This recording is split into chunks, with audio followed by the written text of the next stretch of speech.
Hello students, this is Dinesh Kumar Yadav और हमारे आज का टॉपिक है the electrostatic potential at a point due to an electric dipole. तो देखिए, इससे पहले हमने किया था electric field at any point due to an electric dipole. एक इलेक्ट्रिक डाइपोल के कारण किसी भी पॉइंट के ऊपर हमने इलेक्ट्रिक फील्ड निकाली थी। तो उसी के सिमिलर कुछ टॉपिक है हमारा। अब हमें क्या करना है, हमें इलेक्ट्रिक पोटेंशियल निकालना है किसी पॉइंट के ऊपर एक इलेक्ट्रिक डाइपोल के कारण।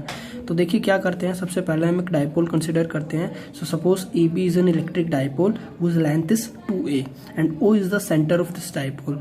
Okay, and from the center of dipole there is a point P, and at this point P we have to calculate electrostatic potential. The distance of point P from the origin is r. So what we will do, so देखिए यहाँ पर हमने consider किया हुआ है जो P है इस डाइपोल का मोमेंट है। So the dipole moment is equals to Q into 2a। ठीक है, ये फॉर्मूला होता है, दिस इज इक्वेशन 1। और हमको क्या करना है, we have to find out potential at point P। इस पॉइंट पर हमें पोटेंशियल निकालना है। तो ये डिस्टेंस हमने r मान ली है। A पॉइंट से जो P पॉइंट तक की डिस्टेंस है that is r2। The distance from point B to point P is r1। Okay, so ये सारे डिस्टेंसेस हमने लिखे है, प्लस हमने ये जो एंगल है इस एंगल को हमने थीटा माना है, and this angle is 180 minus theta. Okay, so ये पूरा एंगल यहाँ पर 180 हो जाएगा, उसमें से थीटा माइनस करेंगे तो ये एंगल कितना बचेगा, 180 माइनस थीटा डिग्री। तो अब देखिए हम क्या करते हैं, सबसे पहले हम निकालते हैं electrostatic potential due to negative Q charge. So minus Q charge के कारण इस पॉइंट P पर हम इलेक्ट्रोस्टैटिक पोटेंशियल निकालते हैं। तो देखिए आपने फॉर्मूला पढ़ा होगा इलेक्ट्रोस्टैटिक पोटेंशियल का। So V is equals to KQ divided by R। ठीक है, ये हमारा फॉर्मूला होता है इलेक्ट्रोस्टैटिक पोटेंशियल का। तो इस फॉर्मूले को हम इम्प्लांट करते हैं। सपोज V1 जो है यहाँ का पोटेंशियल है, and V1 is equals to क्या फॉर्मूला हो जाएगा, V1 is equals to K। और देखिए यहाँ पर माइनस क्यू चार्ज के कारण है तो minus Q divided by distance. तो यहाँ से यहाँ तक की distance is R2। So this is R2। फिर हम निकालते हैं इसके बाद इलेक्ट्रोस्टैटिक पोटेंशियल ड्यू टू किस चार्ज के कारण निकालेंगे, due two plus Q charge के कारण हम इलेक्ट्रोस्टैटिक पोटेंशियल निकालते हैं। तो वो मान लेते हैं हमारा V2 आएगा। सो V2 क्या हो जाएगा, देखिए this is plus Q charge के कारण, तो ये हमारा प्लस क्यू चार्ज हो गया। ये देखिए थोड़ा सा मैंने गलत लिख दिया है। V1 जो है वो माइनस क्यू चार्ज के कारण पोटेंशियल है, और माइनस क्यू चार्ज से यहाँ तक की डिस्टेंस जो है दैट इज R1। ये डिस्टेंस है हमारी R1। सो V2 यहाँ पर हो जाएगा minus KQ divided by R2, sorry plus KQ divided by R2। अब देखिए यहाँ पर हम क्या कर सकते हैं, तो अगर हमें जो नेट इलेक्ट्रोस्टैटिक पोटेंशियल निकालना है, तो सिंस इलेक्ट्रोस्टैटिक पोटेंशियल बेसिकली एक वर्क होता है, तो हम क्या करेंगे, दोनों वर्क को हम ऐड कर सकते हैं। सो यहाँ पर हम लिखेंगे, सो नेट पोटेंशियल क्या हो जाएगा, मान लेते हैं नेट पोटेंशियल V हो जाएगा, that is V1 plus V2। तो दोनों को हम ऐड कर देते हैं, and V equals to minus KQ divided by R1 plus KQ divided by R2। यहाँ पर देखिए KQ जो है वो कॉमन आ जाएगा, एंड 1/R2 माइनस 1/R1। अब हमें क्या करना पड़ेगा, यहाँ पर हमें 1/R2 और 1/R1 की वैल्यू निकालनी पड़ेगी। सो इस इक्वेशन को मैं कंसिडर कर रहा हूँ इक्वेशन नंबर 2, और यहाँ से हम वैल्यू निकालेंगे 1 divided by R2 minus 1 divided by R1 की। ठीक है, तो देखिए दोनों की हम सेपरेट वैल्यू निकालते हैं। तो we will use the triangle OPB। इस ट्रायंगल से हम निकालेंगे R1 की वैल्यू, और दूसरी ट्रायंगल हम लेंगे ट्रायंगल AOP, इससे हम निकालेंगे R2 की वैल्यू। तो देखिए सबसे पहले R1 की वैल्यू निकालते हैं। तो R1 की वैल्यू के लिए यहाँ पर हम क्या करेंगे, तो यहाँ पर हम कोसाइन लॉ यूज करेंगे। तो देखिए कोसाइन लॉ क्या होता है, तो देखिए कोसाइन लॉ के अंदर क्या होता है कि अगर हमारे पास कोई ट्रायंगल है, suppose this is a triangle ABC, और ये इसकी साइड है, this is A, this is B and this is C। ये जो है ये हमारे एंगल्स है, इन एंगल को मान लेते हैं एंगल A, एंगल B और एंगल C। तो यहाँ पर कोसाइन लॉ के अकॉर्डिंग हम क्या कर सकते हैं, अगर हमें आपको साइड A निकालनी है, तो यहाँ पर जो है A जो आपको निकालनी है, तो आप कैसे निकालोगे, आप यहाँ से लिख सकते हो A² equals to B square plus C square. Equals to B square plus C square minus two B C cos of this angle, इस साइड के सामने का एंगल, और ये कितना हो गया B, so cos of B. अगर आपको निकालनी है बी स्क्वायर, तो बी स्क्वायर आप कैसे निकालोगे, इसके जो अपोजिट साइड होगी C square plus A square, दोनों का आप प्लस करोगे, माइनस 2ca कोस ऑफ, तो इस साइड के जो एंगल होता है, इसके सामने जो एंगल होता है cos of A. Okay, similarly C square जो है that is equals to C square कितना हो जाएगा, सी स्क्वायर इक्वल्स टू, तो सी यहाँ से this is C square equals to, इसके जो अपोजिट जो साइड्स है A square plus B square minus 2ab cos of, तो सी निकाल रहे हैं, सी के सामने का एंगल कितना हो गया सी, कोस ऑफ सी। ठीक है, तो ये हमारे कोसाइन फॉर्मूलाज होते हैं और इन्हीं कोसाइन फॉर्मूलाज को यहाँ पर हम यूज करेंगे हमारी इक्वेशन के अंदर। ठीक है, तो देखिए यूज करते हैं। सो सबसे पहले हम इस ट्रायंगल के अंदर बात करते हैं। सो इस ट्रायंगल के अंदर देखिए ट्रायंगल APO, तो यहाँ पर एंगल हमारा कितना है थीटा है, तो यहाँ से अगर आप R2 की वैल्यू निकालोगे तो R2 कितना हो जाएगा, so here R2 square equals to R square plus A square minus 2AR, और यहाँ पर इस साइड के सामने जो एंगल है that is theta, so cos of theta. Okay, तो यहाँ से देखिए क्या करते हैं हम, फिर R2 square is equals to, यहाँ पर हम R स्क्वायर जो है वो कॉमन ले लेते हैं, तो वो क्या हो जाएगा 1 plus A square divided by R square minus 2AR divided by R square cos of theta, और इसको यहाँ पर हम लिख देंगे R2 square equals to R square 1 plus A square divided by R square minus 2a divided by R cos of theta. Okay, so यहाँ से देखिए हमने जो है R2 स्क्वायर की वैल्यू निकाल ली। इसको थोड़ा सा और सिंप्लीफाई करते हैं। यहाँ पर हमें देखिए R2 स्क्वायर की वैल्यू नहीं, हमें चाहिए 1/R2 की वैल्यू, तो यहाँ पर हमें 1/R2 की वैल्यू निकालेंगे। तो देखिए 1/R2 की वैल्यू यहाँ पर कैसे आएगी, तो जब यहाँ से स्क्वायर जाएगा तो इस पूरी क्वांटिटी के ऊपर स्क्वायर रूट आ जाएगा। देखिए इसको यहाँ पर कर रहा हूँ मैं, सो यहाँ से जो है हमारा R2 जो है ये कितना हो जाएगा, this is R square 1 plus A square divided by R square minus 2a divided by R cos theta, और इसकी पावर हो जाएगी इस पूरी क्वांटिटी की पावर 1/2। ओके, ये पूरा जो है यहाँ पर हमारा स्क्वायर रूट हो गया। इसके बाद देखिए यहाँ पर इसको हम लिख सकते हैं R2 equals to R and bracket 1 plus A square divided by R square minus 2a divided by R cos theta and power 1/2। Okay, तो ये आ गया। इसको अभी हम, तो देखिए ये आ गया यहाँ पर। इसके बाद हम क्या करते हैं, यहाँ पर हमें पता यदि if a is very very very very less as compare to r, अगर a की वैल्यू r से काफ़ी छोटी होती है तो उस केस में देखिए जो a डिवाइडेड बाय r है, सिंस a बहुत ही कम है और r की वैल्यू काफ़ी ज़्यादा है तो ये बहुत ही स्मॉल हो जाएगा। ये क्या हो जाएगा, ये स्मॉल। ठीक है, और ये अगर स्मॉल होता है तो जो a square divided by R square है तो इसका भी अगर आप स्क्वायर कर दोगे तो वो तो और भी स्मॉल क्वांटिटी हो जाएगी। तो क्या कर सकते हैं, इसको हम नेग्लेक्टेड कर सकते हैं, इसको हम नेग्लेक्ट कर सकते हैं। So can be neglected, so this can be neglected, this can be neglected. So इसको हम नेग्लेक्ट कर देते हैं और यहाँ से R2 आ जाएगा R and 1 minus 2a divided by R cos of theta power 1/2। Okay, अब देखिए हमें यहाँ पर R2 की वैल्यू नहीं चाहिए, हमें यहाँ पर चाहिए 1/R2 की वैल्यू।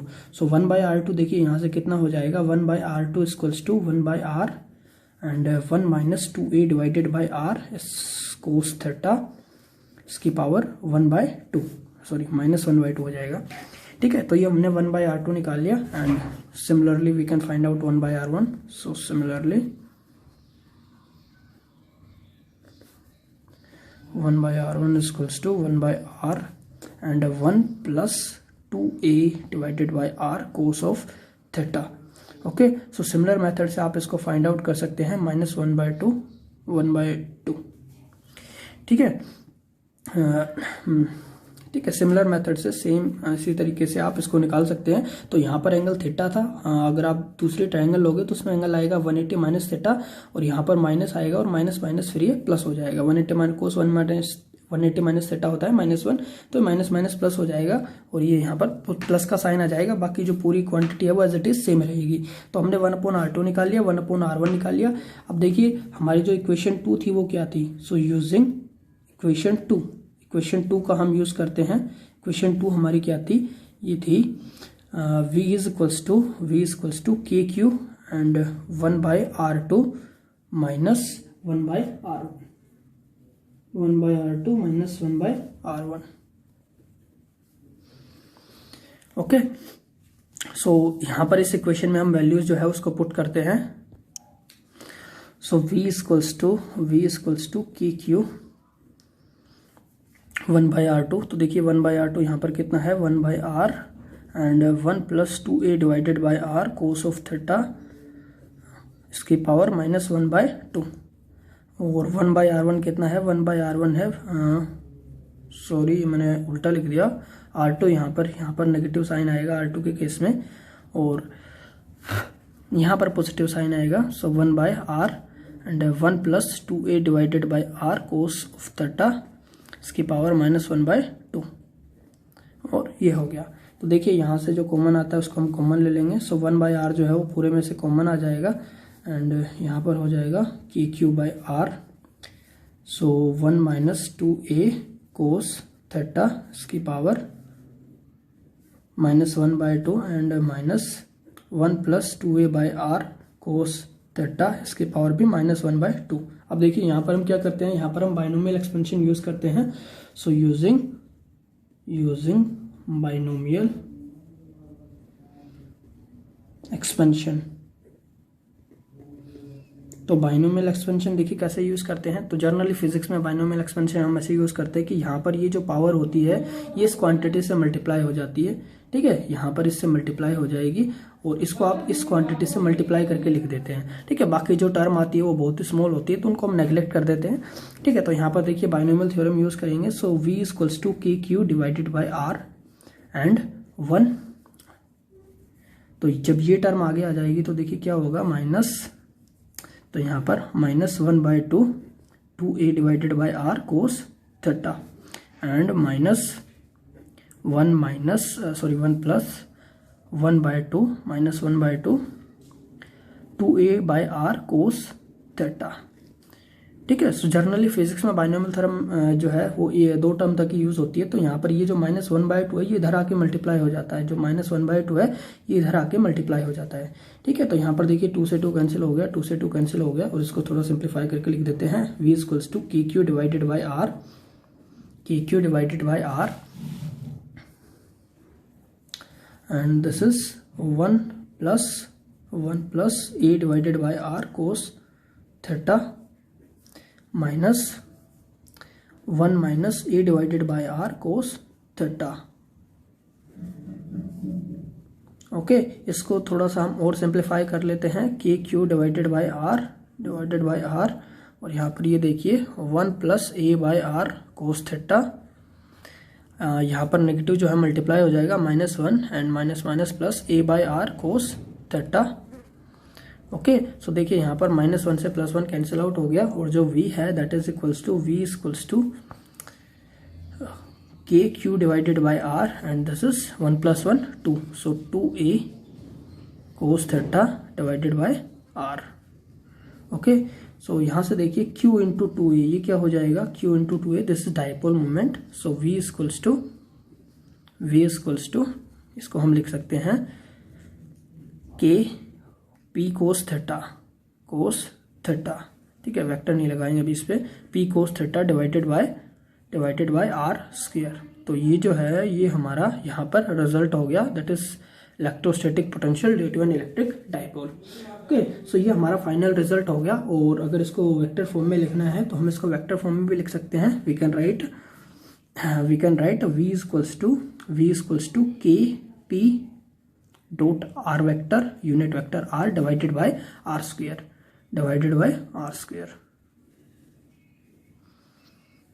ठीक है, जहां पर जो हमारा आर है यूनिट वेक्टर है इज अलोंग ओपी, ये ओपी के अलोंग होगा। ओके, तो वापस आप इसको खोलोगे, ए डॉट पी क्या आ जाएगा, A dot P A B cos theta, so P R cos theta, since R का मैग्नीट्यूड 1 होगा तो वापस से यही क्वांटिटी आ जाएगी। ठीक है, और ये यहाँ पर हमारा जो है इसका रिजल्ट हो गया। ठीक है, बट ये जो है ये हमने मान के चला था यहाँ पर जो ए है that is very very less than R, तो उस केस में ही होगा ये। ओके, सो ये रिजल्ट हो गया। इसके बाद देखिए इसके दो स्पेशल केस के बारे में बात करते हैं। सो देखिए इसमें ये हमारा फाइनल रिजल्ट आ गया। यहाँ पर जो है मैंने k की वैल्यू पुट कर दी है, k इक्वल्स टू 1/4πε0, और ये जो है ये यहाँ पर हमारा फाइनल रिजल्ट हो जाता है। अब इसके जो स्पेशल केस है उस पर डिस्कस करते हैं। तो यहाँ पर जो है 2 केस इसके बनेंगे। तो सबसे पहले केस 1 यहाँ पर हमारा आएगा, केस वन आएगा potential on axis of the dipole, on axis of dipole, कि अगर आप एक्सिस के ऊपर निकालना चाहते हो, डाइपोल की एक्सियल लाइन के ऊपर निकालना चाहते हो तो उस केस में क्या आएगा। ठीक है, तो यहाँ पर एक्सिस के ऊपर भी अगर यहाँ पर अगर हमारा एक्सिस होता है तो एक्सिस के केस में जो है यहाँ पर जो थीटा है वो कितना होगा, एक्सिस के ऊपर होगा जो हमारा इलेक्ट्रिक डाइपोल है। ठीक है, सपोज दिस वॉज डाइपोल। ठीक है, ये हमारा डाइपोल था -q + q, तो क्या होगा इस डाइपोल की एक्सियल लाइन के ऊपर। ठीक है, तो डाइपोल मोमेंट p की डायरेक्शन ये थी, और यहाँ पर क्या होगा कि ये जो हमारा पॉइंट p था जो कि थीटा एंगल से था यहाँ पर। ठीक है, तो ये जो थीटा एंगल है ये पॉइंट यहाँ हो सकता है, या फिर ये जो पॉइंट p है वो यहाँ पर हो सकता है। तो अगर इस एक्सियल लाइन के ऊपर ये पॉइंट है तो उस केस में ये जो थीटा है ये कितना हो सकता है, या तो ये इधर 0 हो सकता है, या फिर ये इधर आएगा तो ये थीटा कितना हो सकता है, ये 180 डिग्री का हो सकता है। तो थीटा जो है वो कितना होगा, 0 होगा, या फिर 180 डिग्री होगा, या फिर 180 डिग्री होगा। तो उस केस में v कितना हो जाएगा, v इक्वल्स टू यहाँ पर p कोस, तो थीटा की जगह यहाँ पर हम 0 रख सकते हैं। ठीक है, अगर थीटा यहाँ पर 0 डिग्री है तो उस केस में कोस 0 डिवाइडेड बाय 4πε0 r²। तो क्या हो जाएगा, ये हो जाएगा हमारा p डिवाइडेड बाय 4πε0 r²। और इफ थीटा जो है वो अगर हमारा 180 डिग्री होता है, theta is 180 degree, then v equals to p cos 180 degree divided by 4πε0 r²। और यहाँ पर 180 कितना होता है, -1 होता है, so this is -p divided by 4πε0 r²। तो ये एक्सियल लाइन के ऊपर जो है वो हमारा पोटेंशियल हो जाएगा। ठीक है, ये हमारा फर्स्ट केस हो गया एक्सियल लाइन के केस में। फिर अगर जो हमारा पॉइंट P है, अगर जो हमारा पॉइंट P है ये अगर इस डाइपोल के परपेंडिकुलर यहाँ पर हो, ठीक है, तो उस केस में आप देख सकते हैं जो थीटा है वो कितना हो जाएगा, 90 डिग्री हो जाएगा। सो ये हमारा है सेकेंड केस है, केस टू। तो इसमें हम निकालते हैं पोटेंशियल ऑन इक्वेटोरियल लाइन या on equatorial point of dipole. Equatorial line के ऊपर निकालते हैं, तो इक्वेटोरियल लाइन के ऊपर थीटा कितना हो जाएगा, this will be 90 degree. Theta हमारा 90 डिग्री हो जाएगा, और अगर थीटा 90 डिग्री हो गया तो उस केस में v जो है वो कितना हो जाएगा, p cos 90 degree divided by 4πε0 into r²। और यहाँ से जो हमारा v है कोस 90 0 हो गया, सो v इक्वल्स टू 0। तो आपका इलेक्ट्रिक पोटेंशियल कितना हो जाएगा, वहाँ पर electric potential will become 0। Okay, so electric potential 0 हो जाता है इक्वेटोरियल पॉइंट के ऊपर, और एक्सियल पॉइंट के ऊपर या एक्सियल लाइन के ऊपर ये वैल्यू हो जाएगी। ठीक है, तो दैट वाज इट। हाँ, एक और बात यहाँ पर देखिए कि जब हमने एक सिंगल पॉइंट चार्ज के लिए निकाला था, तो सिंगल पॉइंट चार्ज के कारण किसी भी पॉइंट r डिस्टेंस पर लास्ट लेक्चर में हमने इलेक्ट्रिक पोटेंशियल निकाला था, और वो कितना आया था, v equals to kq divided by r। और अभी हमारा पोटेंशियल कितना आया है डाइपोल के केस में, जो है इस केस में हमारा पोटेंशियल आया है v equals to kp divided by r²। तो देखिए दोनों में यहाँ पर क्या फर्क है। तो यहाँ पर एक डायपोल के केस में जो v है वो इनवर्सली प्रोपोर्शनल होता है r² के, और एक पॉइंट चार्ज के केस में जो v होता है वो प्रोपोर्शनल होता है r के। ठीक है, तो ये यहाँ पर दोनों में मेन डिफरेंस होता है। तो जो हमारा पोटेंशियल होता है वो रैपिडली फॉल होता है in case of electric dipole as compare to a point charge. Okay, so this is it. और यहाँ से हम ये भी बोल सकते हैं कि भाई जो हमारा इलेक्ट्रोस्टैटिक पोटेंशियल होता है वो किस पर डिपेंड करता है, डाइपोल मोमेंट के ऊपर डिपेंड करता है, and depends upon the distance of the point from the dipole, कि वो डाइपोल से पॉइंट कितना डिस्टेंस दूरी पर है। ठीक है। So that's it, the electrostatic potential at a point due to an electric dipole, and thank you for watching this video.